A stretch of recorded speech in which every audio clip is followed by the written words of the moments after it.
vestido en majestad, la tierra alegre está. Amén. Tomen sus asientos. Bien, gloria al Señor. Timoteo era hijo de una mujer cristiana. Él era hijo de una mujer creyente, pero su padre no era cristiano. Su padre era griego. El papá de Timoteo es griego y la mamá de Timoteo es una mujer judía. Pero es cristiana. Es cristiana. Él vivía en Listra, lo que hoy es Turquía. Allí vivía Timoteo con su padre griego y su madre judía. Y dice la Biblia que todo el mundo, cuando le preguntaban por Timoteo, todo el mundo hablaba bien de él. Él tenía un buen testimonio. La gente hablaba de Timoteo muy bien cada vez que le preguntaban por este muchacho. Y Pablo tomó la decisión de llevárselo a Timoteo. Pero antes de llevárselo, Pablo hizo algo, no por él ni por Timoteo, sino por los otros judíos. ¿Saben lo que hizo? Los circuncidó. Dice el texto bíblico que por los judíos los circuncidó. Pablo sabe que no tiene necesidad de circuncidarlo porque es un rito judío. Pero lo hizo, no por él ni por Timoteo, sino que lo hizo por los judíos. Timoteo no estaba circuncidado porque su padre era griego. Su mamá era judía. De tal manera que como todo niño judío que era circuncidado a los 8 días de nacer, Timoteo no fue circuncidado nunca. Pero el apóstol lo circuncidó antes de llevárselo con él. Bien, acabamos de leer el texto de Segunda de Timoteo 1, del 1 al 9. Cuando nosotros escuchamos la palabra discípulo, ¿qué se nos viene a la mente? Yo les puedo preguntar, ¿qué es ser un discípulo de Cristo? Y lo más seguro que nosotros cuando nos hablan de discípulos, pensamos en los 12 discípulos de Jesús. Y los podemos nombrar. Hace unos domingos atrás prediqué acerca de los 12 discípulos. Esas figuras que están en las catedrales y que tienen una aureola aquí en la cabecita, los discípulos. Algunos otros piensan en la cena de Leonardo da Vinci, donde Jesús está en el centro y a los lados los discípulos. A lo mejor otros piensan en un aprendiz que tiene un maestro y que este aprendiz se sienta a los pies del maestro y el maestro le enseña. A lo mejor se nos viene eso a la mente cuando pensamos en discípulos. Pero ¿cuántos de nosotros pensamos a la hora de que se nos pregunta qué es un discípulo en nosotros mismos? ¿Quién podría responder a esa pregunta? ¿Qué es un discípulo? Yo soy un discípulo. Generalmente no pensamos en eso. Pensamos más bien en estas otras figuras, en estas otras imágenes. Pero no pensamos que nosotros mismos somos discípulos. Usted y yo somos discípulos. Y es importante que si usted y yo somos discípulos, sepamos lo que un discípulo hace. Porque si yo no sé lo que un discípulo hace, yo no voy a saber qué estoy haciendo en la iglesia.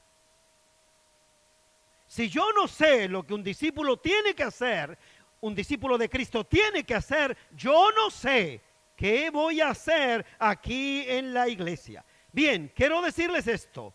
El discípulo, el trabajo del discípulo es llevar el evangelio a los demás. De tal manera que si usted es un discípulo y yo también, nuestra tarea, nuestra misión es llevar el evangelio a otros.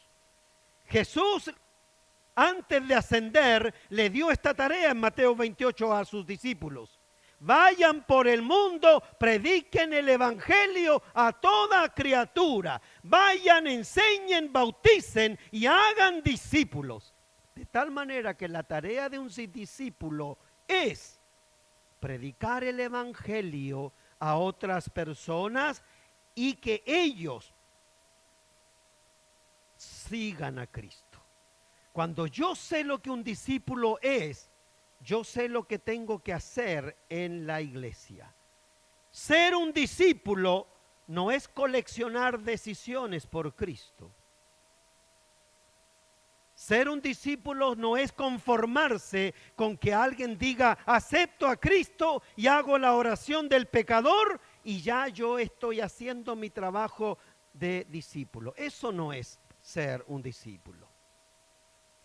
Hacer una decisión por Cristo es importante. Es importante porque a partir de esa decisión yo comienzo a ser un discípulo. Pero no debo conformarme con haber hecho una decisión por Cristo y decir yo ahora soy un discípulo. El discípulo comienza después de hacer esa decisión. Bueno, ¿cómo es ser un discípulo entonces? Vamos a mirar a Timoteo y vamos a descubrir algunas cosas acerca de lo que es ser un discípulo. Pablo le encargó a Timoteo la iglesia de Éfeso. Y Pablo, estando Timoteo en Éfeso, le escribió 2 cartas. La primera carta a Timoteo y la segunda carta a Timoteo. En la primera carta que el apóstol le escribe a Timoteo, mientras él es pastor en Éfeso, su énfasis está puesto en el manejo de la congregación. Eso es en la primera carta. Pero en la segunda carta, el énfasis del apóstol Pablo está puesto en el manejo de la persona. Si me traen un poquito de agua, lo voy a agradecer. La segunda carta está enfocada en el manejo de la vida personal. ¿Saben? Yo les voy a decir algo. Es importante cómo nosotros administrativamente nos relacionamos en la congregación. Es importante que seamos cuerpo. Timoteo, ¿cómo tiene que gestionar el trabajo en la congregación? Y en la segunda carta, Pablo pone su énfasis en la persona de Timoteo. Bien, quiero decir esto. Timoteo es una mezcla étnica y espiritual. Es una mezcla étnica porque su papá es griego y su mamá es judía. Allá hay una mezcla de razas. Pero también es una mezcla espiritual, porque su mamá es cristiana y su papá es un pagano. Como griego, él adora a muchos ídolos y su mamá no. Hay una mezcla espiritual ahí también.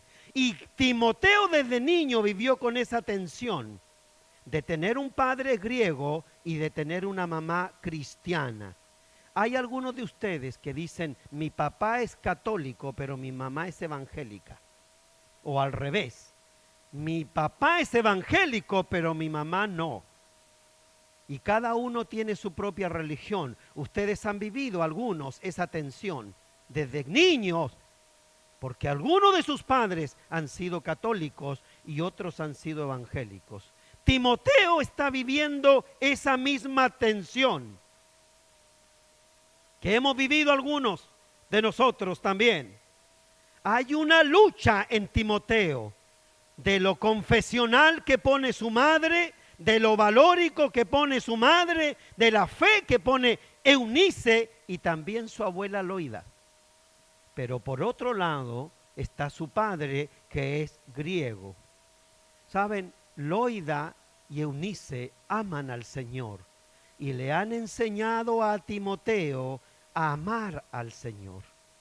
Y ambas dos hicieron algo que nosotros tenemos que hacer. Le enseñaron a Timoteo la fe y también le enseñaron la palabra. ¿Cómo es la conversión de Timoteo? Bueno, quien llevó a Cristo a Timoteo fue Pablo. Él lo llevó. En Listra, Pablo fue apedreado hasta casi morir.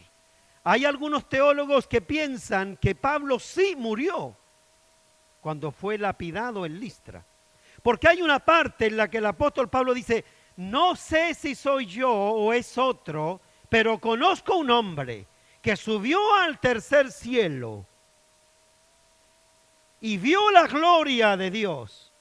Hay algunos teólogos que piensan que Pablo murió en verdad y que resucitó allí o volvió a la vida después que lo apedrearon en Listra. Ustedes saben que la lapidación es una muerte muy trágica y cruel. Imagínense una persona ahí y que la agarren a piedrazos, ojos hinchados, sangrando, amoratado, huesos rotos en un charco de sangre. Pablo quedó así. Dice el texto bíblico que la gente pensó que estaba muerto y dejaron de apedrearlo por eso, porque Pablo ya no se movía en el piso. No es que se estaba retorciendo y que se estaba quejando. Él ya no se movía. Y al ver que no se movía, la gente dejó de apedrearlo. Es por eso que algunos teólogos piensan que efectivamente Pablo murió lapidado ese día.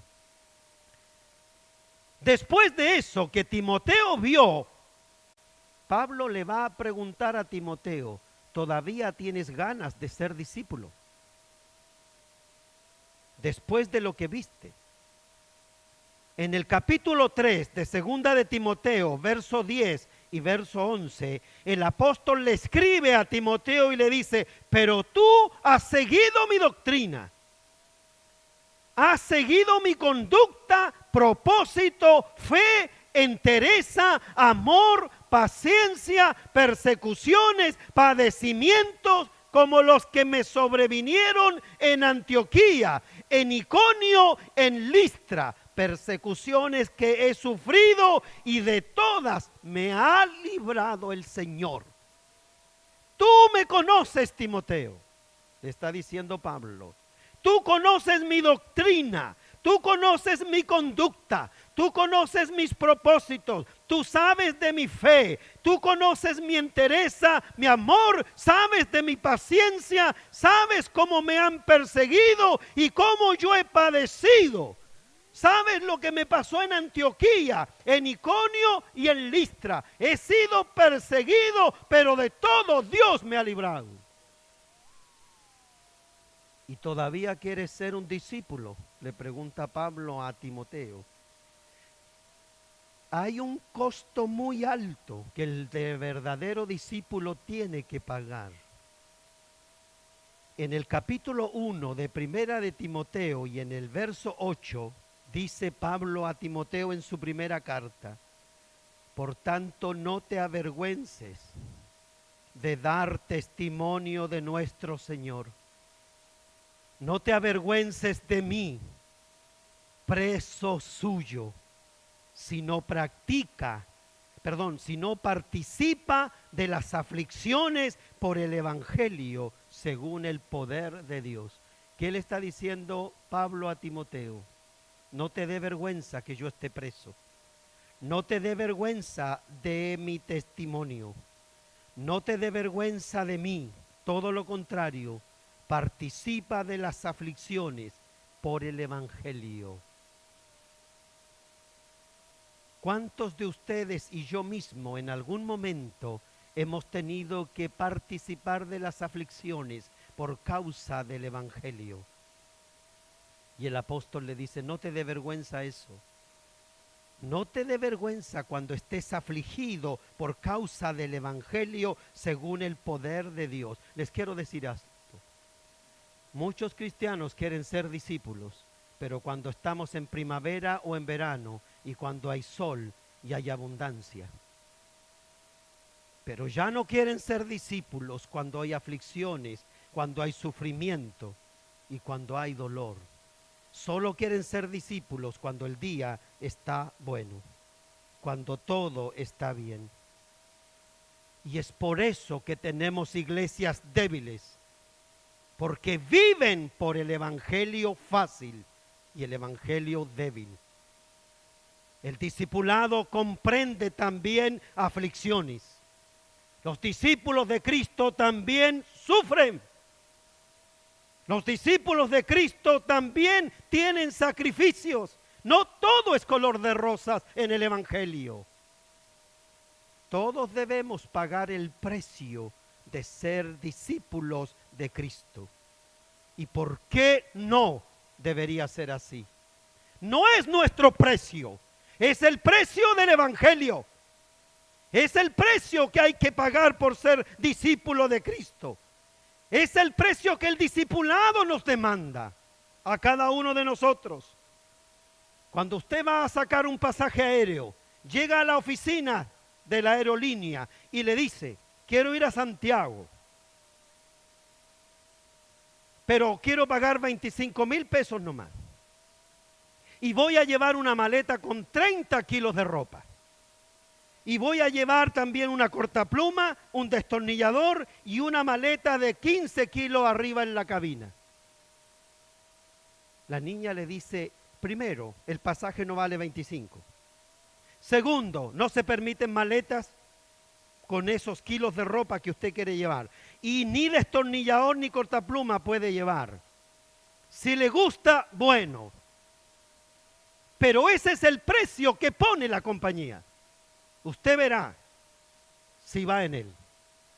¿Y cuántos de nosotros venimos diciéndole al Señor dónde queremos ir, de la manera que queremos ir y cómo nos gusta ir y cuánto estamos dispuestos a pagar? Nadie iría a la aerolínea con esas condiciones porque sabe que no lo van a llevar. Pero ¿cuántas veces venimos a Cristo diciéndole cómo quiero servirle y cuánto estoy dispuesto a pagar por él? Pero más de eso, no. Eso no es así. El discipulado tiene un precio que usted y yo tenemos que pagar. O paga el precio que la compañía le pone por viajar a Santiago con las maletas que la compañía dice, con los kilos que ella dice y con las cosas que ella permite, o sencillamente no se sube al avión y nadie lo lleva. Quiero decirles esto. Jesús no le rogó a nadie para que lo siga. Jesús no le rogó a nadie para que lo siga. No tuvo miedo de perder potenciales discípulos. Y al que no lo quiso seguir, sencillamente lo dejó ir. Señor, quiero seguirte, le dijo uno. Ustedes saben eso. Y él le dijo, vende lo que tienes y da el dinero a los pobres. Luego sígueme. Y dice la historia que el joven rico no aceptó. ¿Y ustedes creen que Jesús salió corriendo atrás de él? Lo dejó ir. El Señor no le rogó a nadie. ¿Saben por qué? Porque el Evangelio tiene un alto costo. Porque el Evangelio tiene un precio que todos tenemos que pagar. Una rendición total e incondicional a Cristo. Eso es. Martín Lutero, el reformador alemán, dijo, un cristianismo que da nada, que cuesta nada y sufre nada, no vale nada. Un cristianismo, dijo Martín Lutero, que da nada, que cuesta nada y sufre nada, no vale nada. Y todos sabemos lo que Martín Lutero sufrió por causa de ser discípulo de Cristo. Timoteo sabía exactamente lo que el apóstol Pablo ha estado viviendo y lo ha visto. ¿Cuántas veces usted y yo dice, Señor, que se haga tu voluntad conmigo? ¿Y qué sucedería si la voluntad de Dios fuera que yo tuviera una enfermedad sin sanación? Como el apóstol Pablo, que estuvo enfermo y él calificó su enfermedad como los aguijones y abofeteadas del diablo y el Señor no lo sanó. ¿Qué sucedería si la voluntad de Dios fuera mi sufrimiento mi sacrificio y mi dolor, porque yo le he dicho a Dios y usted también, hágase tu voluntad en mi vida. Quiero decir esto y voy a terminar ya. Muchas veces nosotros traemos gente a Cristo, pero no le decimos esto, se lo ocultamos, no se lo decimos. Muchas veces le hablamos a la gente que venga a Cristo y pareciera que estamos publicitando un crucero por el Caribe cuando le hablamos acerca de esto. Mucha comida, mucho entretenimiento, 6 piscinas y conocer muchos lugares. Y terminamos diciendo, y todo eso es gratis. Toda la gente quiere ir. Cuando llegan al puerto, con sus maletas, sus trajes de baño, su quitasol, encuentran que no hay un crucero, sino que hay un buque verde lleno de militares arriba. Recién descubren que se enrolaron en el ejército. Pero cuando yo les hablé de Cristo, les pinté un crucero por el Caribe. Hay gente que está en el Evangelio sufriendo ahora, a quienes nunca les dijeron el precio que se debe pagar para ser discípulos de Cristo. Mateo capítulo 16, verso 24 y 25 dice, entonces Jesús dijo a sus discípulos, aquí está hablando a ellos, si alguno quiere venir en pos de mí, niéguese a sí mismo y tome su cruz y sígame. Porque todo el que quiera salvar su vida, la perderá. Y todo el que pierda su vida por causa de mí, la hallará. Jesús le está diciendo a sus discípulos el precio que cuesta ser discípulo de Él. Tienes que morir a ti mismo para encontrar a Cristo. Tienes que morir a ti mismo para que Cristo viva en ti. Y el apóstol Pablo llegó a decir, para mí el morir es Cristo. Para mí el vivir es Cristo y el morir es ganancia. Él entendía perfectamente lo que significa ser discípulo. Eso es un discípulo real y verdadero. Quiero preguntarles antes de terminar, ¿qué calidad de discipulado eres tú? ¿Tu discipulado es rendición total? ¿En el discipulado tuyo está contemplado el sufrimiento o todo es bills y pap, golosinas, globos y chocolates? ¿Tu discipulado le ha puesto condiciones a Dios? ¿Cómo es que quieres seguirlo? Vienes a la iglesia cada domingo, pero ¿estás siguiendo a Cristo? Este es el discipulado del cual la Biblia nos habla. Todo lo demás no es discipulado real ni verdadero. Entonces el apóstol Pablo le dice a Timoteo, Timoteo, ¿quieres ser discípulo así? Y es la pregunta que Dios nos hace en esta tarde a nosotros también. El apóstol Pablo, ejemplo de un discípulo real y verdadero. Padre Celestial, te damos gracias, Señor, por tu palabra en esta tarde. Gracias por la vida de tantos hombres y mujeres que estuvieron dispuestos a dejar sus barcas, a dejar sus familias e ir en pos de ti.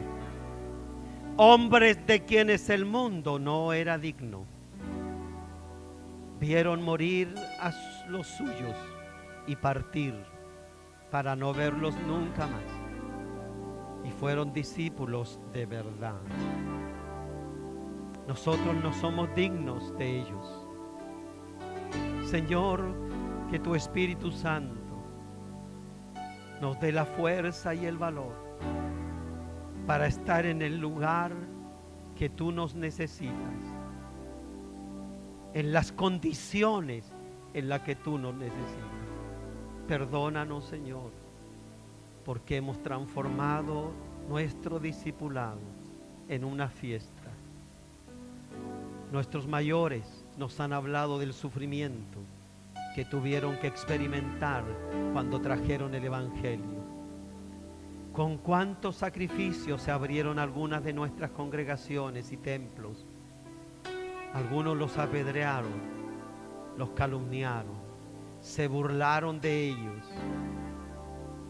Juan Canut de Boom fue uno de ellos. Señor, ayúdanos para ser el discípulo que tú esperas. Sabemos que tú tienes un propósito para nuestra vida y queremos vivirlo. Nos rendimos a ti, Señor, total e incondicionalmente. Gracias, Jesús.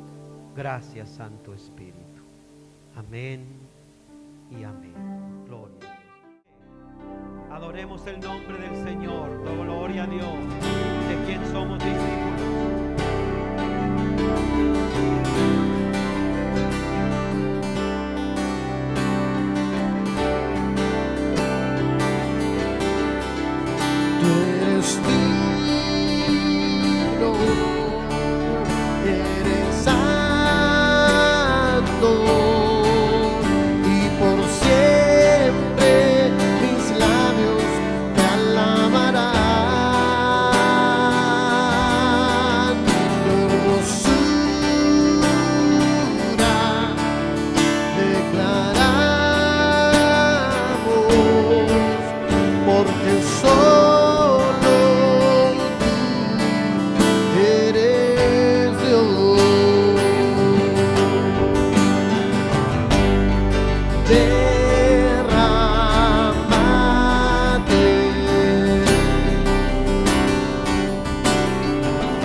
de tu pueblo, oh Dios.